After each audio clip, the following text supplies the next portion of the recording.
E eles choram. E chorando, eles dizem que vão cantar fora de Jerusalém. Veja que eles dizem: aqueles que nos levaram cativo tiravam sarro de nós e diziam, vendo a gente chorar: cantem agora um daqueles hinos que vocês cantavam em Sião. E eles não aguentaram a pressão e começaram a cantar ineditamente fora de Sião. Eles começam a pegar os instrumentos dos salgueiros, e aí entra o Salmo 138, verso 1.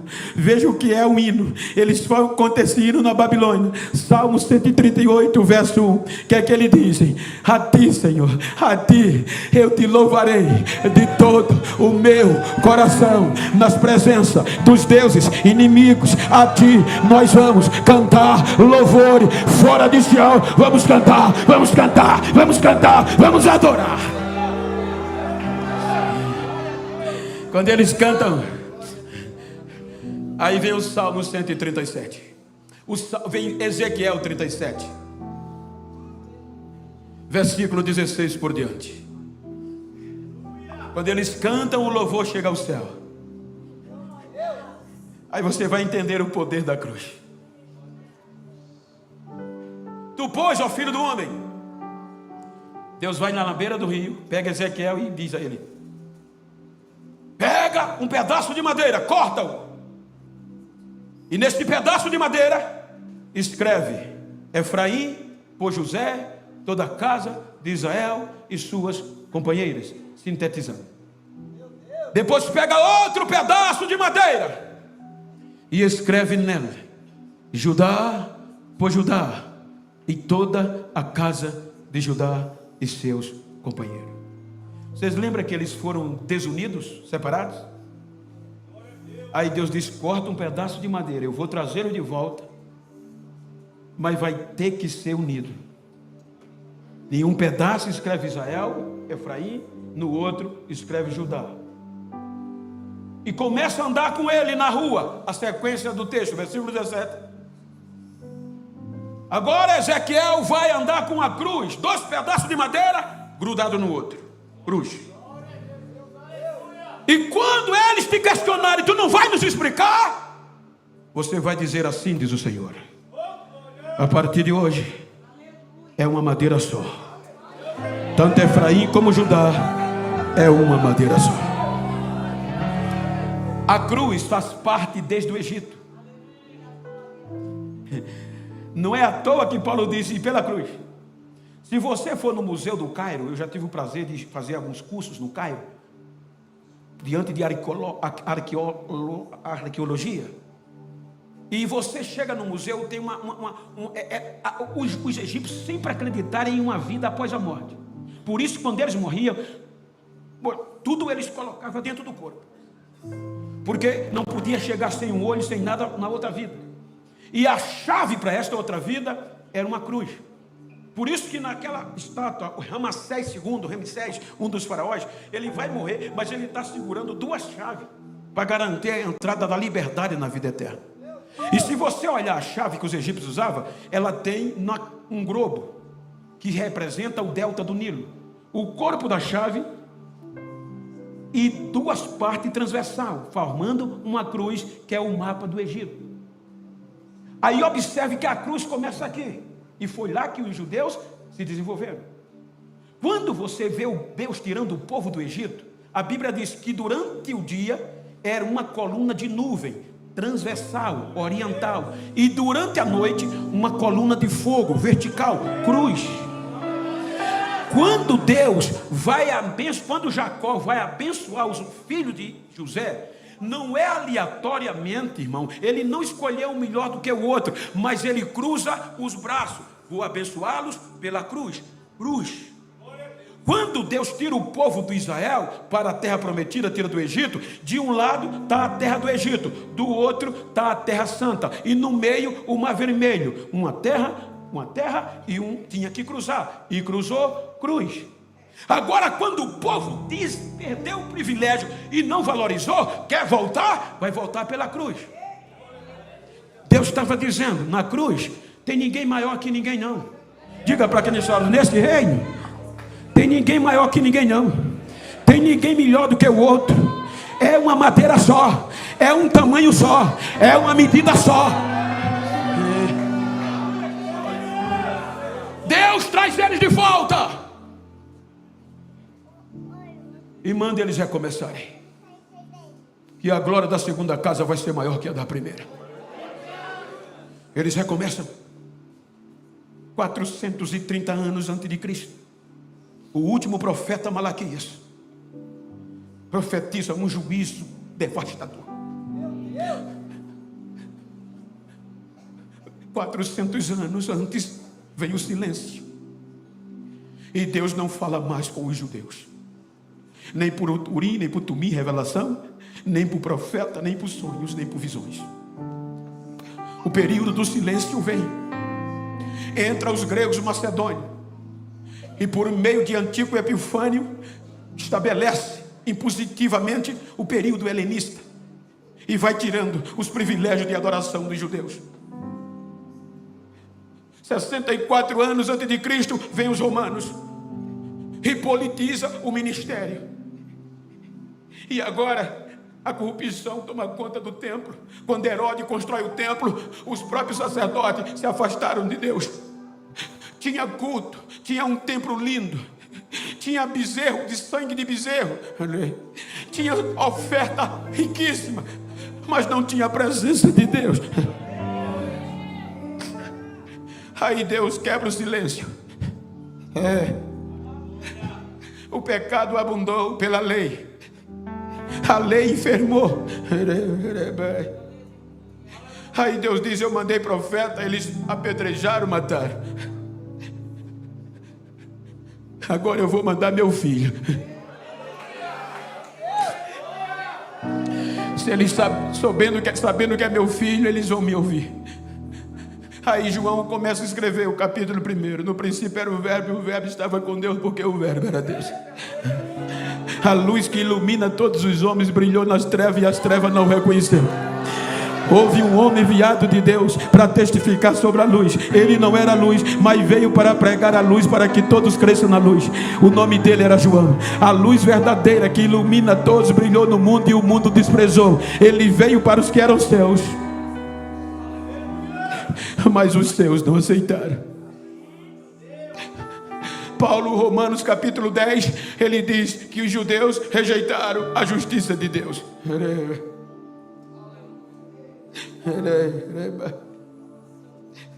Perderam o privilégio. E o projeto precisava continuar.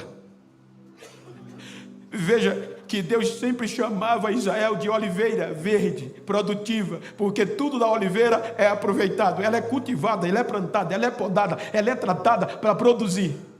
Poucas árvores ou quase nenhuma produz feita a oliveira.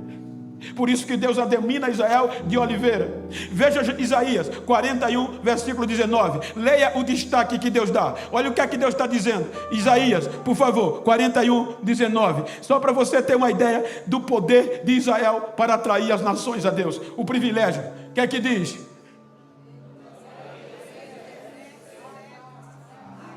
E a murta. Veja, quer dizer destaque. Porém, juntamente, e o pinheiro. Deus estava dizendo: eu vou plantar a oliveira, você no meio da terra, no Mediterrâneo, porque tudo aqui é alegoria das nações, e todas as nações vão olhar para você no meio e saber, versículo seguinte, e vai saber, para que todos e saibam e juntamente entendam. Deus estava dizendo: você vai ser plantado no meio da terra, para todas as nações olhar para você, ver a mim e saber que foi eu que fiz. Mas eles não deram ouvidos, perderam os privilégios. É aqui que a gente entra. Eles rejeitaram. Aí Deus olha para os gentios que estavam fora desse projeto. Estava no mundo vivendo sem paz, sem Deus, mortos. Aí Deus disse: eu vou pegar os gentios, que Paulo chama de zambujeiro, improdutivo, não é cultivado, cresce silvestremente, o fruto é pequeno, os ramos são densos, nem as folhas prestam. Aí Deus disse: eu vou pegar os gentios e vou enxertar na oliveira verdadeira. Aí a natureza diz: eu sou contra. E o que é a natureza? Que rege todas as coisas. Romanos 11, 24. Por favor, parte A. Romanos 11, 24. Quando Deus disse: vou colocar, enxertar o zambujeiro na oliveira verdadeira, aí a natureza diz: eu sou contra. Romanos 11, 24. Parte A. Paulo diz: 11, 24. 24, o versículo. Eu vou citar: se tu foste cortado do natural zambujeiro e contra a natureza,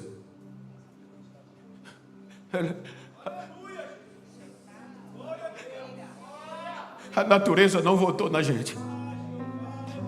A natureza disse: não vai dar certo. Porque eu trabalhei 40 anos com agricultura, e o enxerto não é feito para produzir. Enxerto é para reproduzir e multiplicar. Por exemplo, uma árvore, ela produz, mas alguns ramos pararam de produzir e se quebraram. Eu vou pegar uma árvore produtiva e vou colocar nela, que tenha o mesmo DNA dela. Para quê? Para que ela agora reproduza. O enxerto vai reproduzir, porque só ela produz. Ela parou de produzir, então o enxerto vai reproduzir e multiplicar. Como Israel parou, aí Deus disse: eu vou colocar os zambujeiros para reproduzir e multiplicar. Aí a natureza disse: não vai dar certo. Por quê? A gente não tem compatibilidade sanguínea com Abraão. Só o sangue de Abraão tinha esse privilégio. Mateus capítulo 1, versículo 1, Jesus veio desta raiz. Veja o que é que diz Mateus 1 e 1: genealogia de Jesus Cristo, filho de Davi, filho de Abraão. Ele vem na sequência. Como Israel rejeitou, aí Deus disse, Romanos 11, 25, eu vou endurecer em parte o coração de Israel e vou colocar os gentios. Mas a gente não podia entrar se não fosse a graça. A natureza votou contra. A cruz de Ezequiel não tinha como nos colocar, porque a cruz de Ezequiel não tinha empecilho, porque Deus estava unindo judeus a judeus, sangue de Abraão em sangue, não precisava fazer transferência de sangue. Mas agora Deus quer pegar os gentios e grudar na mesma madeira dos judeus, para gozar dos mesmos privilégios que os judeus. Todos voltaram contra, por isso que não é pelas obras, é um presente, é um dom.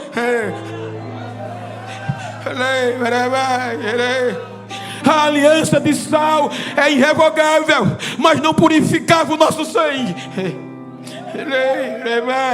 O sangue do novilho era do Êxodo 24, mas não purificava e nem nos justificava os gentios.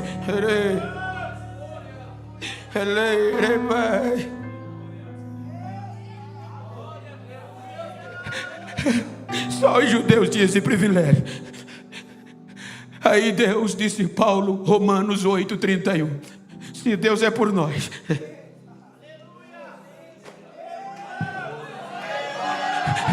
diga para quem está ao seu lado, a própria natureza, se não for com a tua cara, mas se Deus for, fica tranquilo.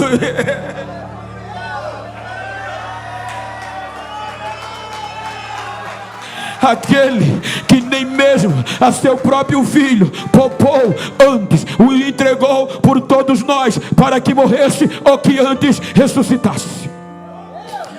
Aí Jesus chega e diz agora, já que o sangue de novilho não resolve,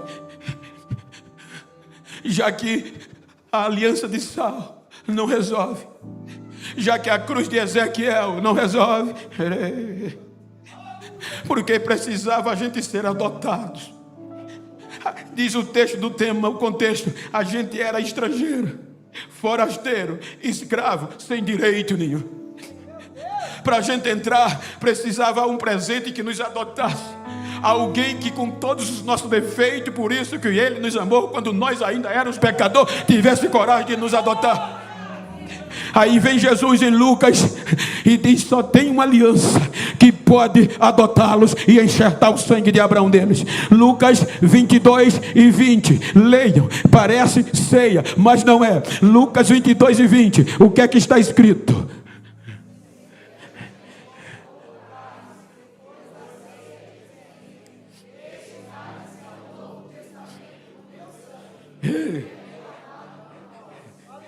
Os que estavam longe chegaram perto por meio de quê? Agora vai surgir 2 pedaços de madeira. Diferente do Ezequiel. O de Ezequiel só exigia questionamentos e explicações. Agora a cruz, para nos colocar, exigia sangue,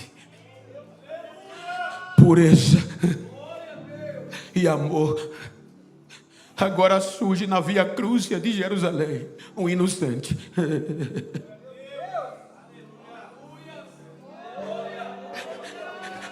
Para ter sangue tem que ter corte.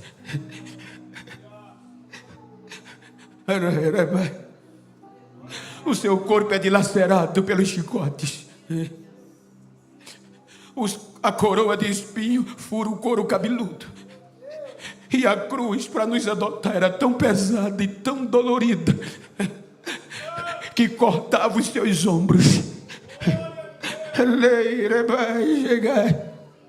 Lá estava o processo da nossa adoção, para nos libertar.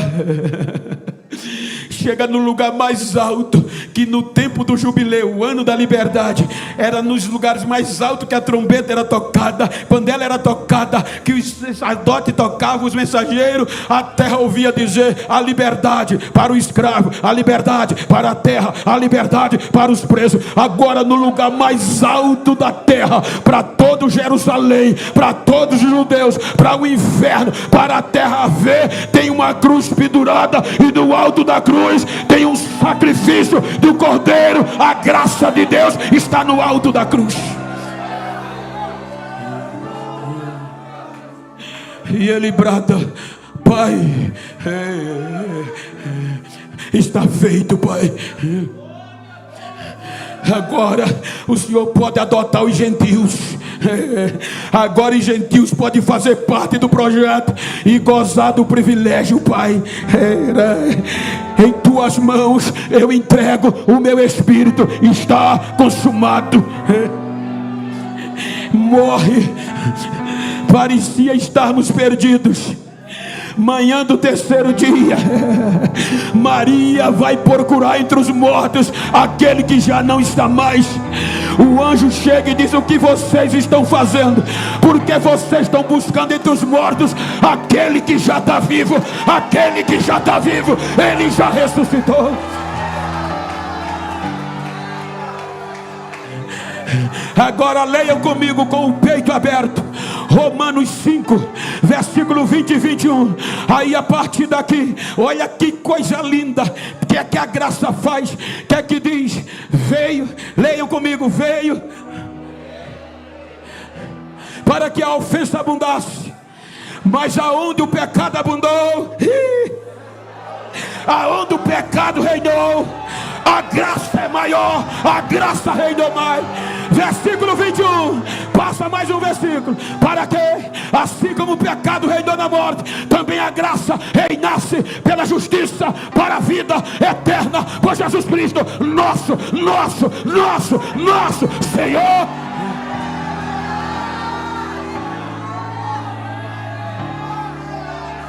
Agora ele chega diante do Pai. É isso que eu quero que você aproveite. A gente não faz um congresso, não faz um culto, gente, para estar com a cara para cima, cochilando. A gente é adorador. é reconhecer o privilégio que a gente tem.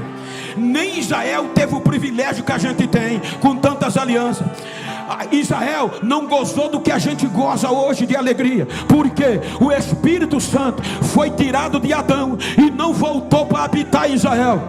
Ele vinha e subia. Agora, pela graça, Jesus diante do Pai de Pai, eu prometi à minha igreja que o Senhor ia derramar o seu Espírito, para não voltar, ficar com ela para sempre, até o dia do matrimônio, o dia do arrebatamento. Aí ele diz que de repente estava a igreja reunida em um mesmo lugar. De repente desce do céu o barulho de um vento impetuoso e veemente, e enche toda a casa.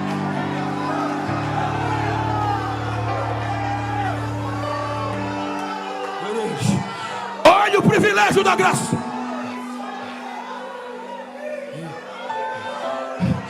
Agora eu quero que você leia desafiando o inferno. Romanos capítulo 8, versículo 14 por diante. Leia com vida. Romanos 14. E separa os gentios. Ele está escrevendo para gentios que vivem pela graça. O que é que ele diz? 1, 2, 3.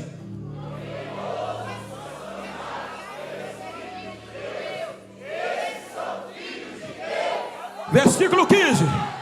Porque o espírito de escravidão, para outra vez estades em medo, mas recebeste o espírito de adoção de filho, pelo que clamamos, Abba, Pai. Versículo 16. O próprio Espírito testifica com o nosso espírito que somos filhos de Deus. Se somos filhos de Deus, somos logo herdeiro também, verdadeiramente herdeiro de Deus, co-herdeiro de Cristo. E é certo que com Ele padecemos, para que também com Ele sejamos glorificados. Versículo 18. E enche o peito, porque para mim que as aflições deste tempo presente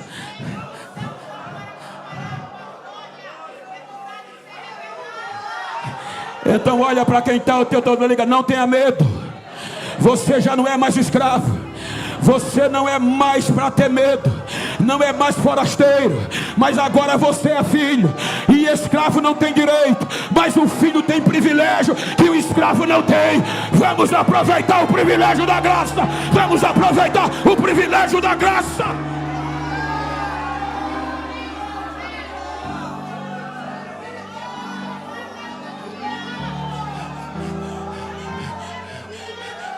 Lembrai-vos que em outro tempo vocês eram gentios, estavam fora das alianças e das promessas de Israel, viviam no mundo sem Deus, sem paz. Agora, pelo sangue de Cristo, vocês que estavam longe chegaram perto, porque Ele é a nossa paz. Ele derrubou a barreira da separação que estava no meio. Agora não tem mais véu, agora nós temos acesso, e não há mais diferença entre judeu e entre gentio, porque dos dois Ele fez um em uma madeira só. Ou seja, pela cruz Ele nos reconciliou. Agora olha que coisa linda. Olha o que é que a graça nos deu. Por que Adão foi expulso do paraíso? Porque comeu da árvore da vida.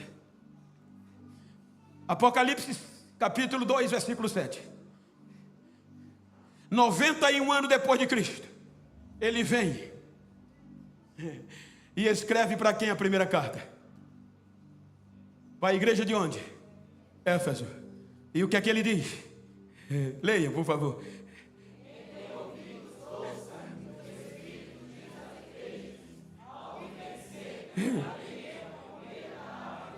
É mole. Versículo 11 do mesmo capítulo. Olha que privilégio.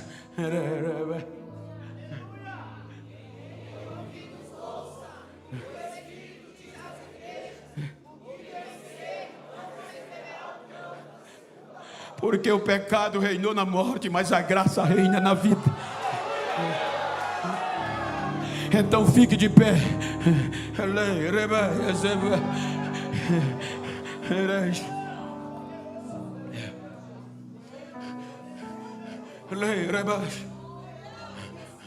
Talvez você pula, você corre. Se eu chegasse aqui profetizando porta de emprego ou chave de carro, a nossa geração, entre aspas, está sendo motivada pela autoajuda. E eu não sou contra, faz parte. Mas aqui está um dos motivos que vocês escolheram. É pela graça. E a graça nos deu o direito, gente, de não só sentarmos e cultuarmos esperando de um cantor, de um pregador. Todos nós não temos diferença, temos direito aos mesmos privilégios dos judeus. Toda a nossa fé se baseia nos judeus, mas a gente conta as histórias dos judeus e não provoca o direito que a gente tem. Por isso que Paulo, Romanos 11:25 diz: Deus endureceu Israel por um motivo, para vocês entrarem, e enquanto não cumprir a plenitude dos gentios, Israel vai estar endurecido. Que aquele quer dizer, enquanto a trombeta não tocar, a vez do privilégio é da gente gentil. Então Jesus pode batizar hoje, Jesus pode curar hoje. O privilégio da graça é completo. Então olha para esse crente que está do teu lado, se for íntimo ou se for do mesmo sexo, olha para ele assim, com todo respeito. Eu estou com o pastor Vitor olhando para ele, e olhando nos olhos dele, diga: meu amigo, meu companheiro, quero nem saber como você chegou neste congresso, quero saber como você vai sair dele. Se chegou só os pedaços, se chegou só os cacos, se chegou abandonado, se chegou esquecido, eu tenho uma palavra para você. A graça resolve tudo isso. Mesmo que o homem te despreze, a graça te acolhe. Mesmo nos fracassos, a graça se faz presente.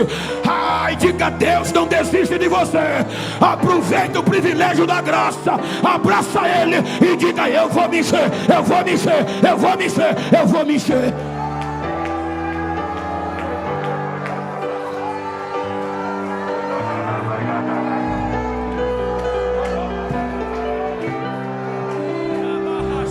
Gaia Chapaída, Norobaia Canarabaha, Loia Chakshakivihoi, Norobaia Canarabaha, Halampia Yara, Norobaia Canarabaha, Halanka Tassitahaidi, Ramamba Gaia Chatabas. A minha glória está invadindo esta casa. Eu estou levantando caídos, estou fazendo coisas grandes, porque a minha presença é manifesta nesse lugar. Assim diz o Senhor, assim diz o Senhor. Receba, receba, receba, receba a graça, receba a graça. Seja batizado pela graça, seja cheio pela graça.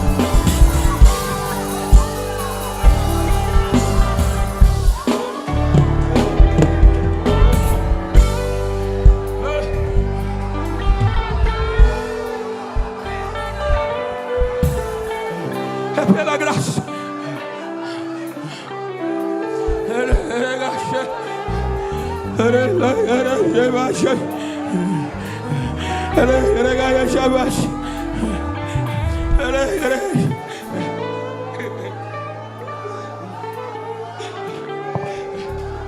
Não sou mais escravo, sou filho.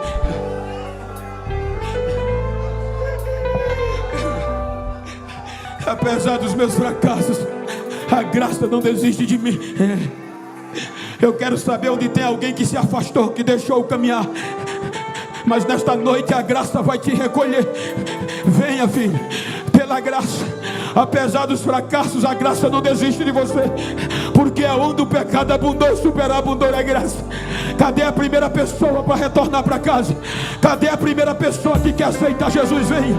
Cadê você, filho? Cadê você, filha? Venha. Ajuda ela aí. Ajuda ela aí. Talvez esteja perto de você. Veja se tem alguém afastado perto de você. Veja se tem alguém que não é crente perto de você. Diga a ele, diga a ela que a graça não desiste dele.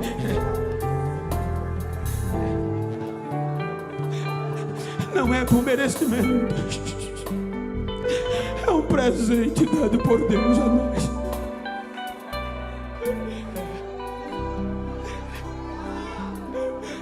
A lei não pôde nos enxertar na oliveira,